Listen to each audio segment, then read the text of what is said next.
ra'ayinka shugaba kairul anbiya, wanda ko kabari na ji sansane amsar tambaya, wanda ke da shi ne moruma zaman da yayo duniya. Rabu ba na harshen kun zan yaban masoyi ɗanka Ali. Rabu gara salati mai yawa kai wasai, wanda dama aikin kawai kake yi ya wahidu. Sada duk ahalin da sayyadil kaunu mumajidu, har sahabbai wannan ta ko a yaƙi ba sa gudu. Asa wali yayi hadasi gidan bulo take asamadu. Asa da malam abba fadinsa kullum sai annabi. Mutum girma yau muke har matsayi muke, makamai duka an gama babu tamkar annabi. Aya umma biya gani gunki na tambura, me kama da ma'aiki ya like ce ya ɗahira. Ko ya dace alma yabo na girma ya kausara, ko kuke kyauta shi ya sa gare ku nake yin bara. Idan kin so za ki je na tibzo ya naizara, ki mutu bisa ta zuwa madina zan so haka ɗahira. Na je rauda na wuce fage a gun sahaban annabi. Idan asali ne a gaida ke sokar annabi, bitu usayu kike irin jinin sa Abu Dalibi. Bitu kilabi da Hashim Musa anan kuma yar galibi. Jikar Aminatu masu biya in kin ce tilas abi. Dume mukamai tilas gare kina na yayo ladabi. Kece karima in an rike ki to an rike annabi. Girma yau muke har matsayi muke, mukamai duka an gama babu tamkar annabi. Ya nabi yin awwa busha mukamai na saman jika, ka kure girma rabu ma karimi ya ce maka. Rabbana ma na ji har yabo da kansa yake yi maka, wanda Allah ya yabe ka kauni me za su faɗa maka. Kamuwa ya a gano isar ka ya ɗa hasilar duka, me faka maka sai na bi ka ne kawai tsira annabi.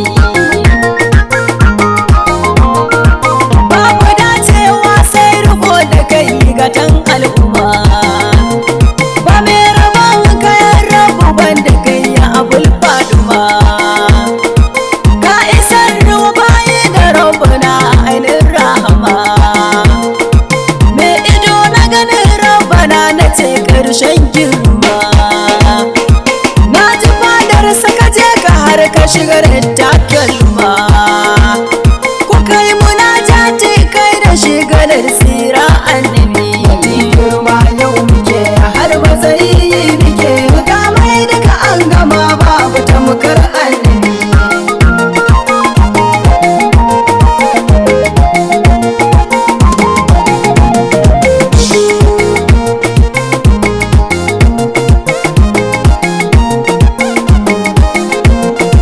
Me mayar da babu akwai kai nake yi wa ku. Ranar batu shi ya ce ka ce da ita ta zama musu abu. A take me mun kai ne ka ya faɗa sai ga musu abu. Kar mu manta to hannunka ne ta sikar rabu, da shi ka zarawa da ya zama dogowa biyu, kuma ka shafi fin muna ma ya zama mai kyau ya annabi. Kai kake raba aljanna in ka so da daban kake, ka zarce duka sanin malami ya gane ya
roƙo nike me tabbata girman ka gane kai sirrin Allah kake bi salam ma'aiki roƙon da nai ka karbi yaban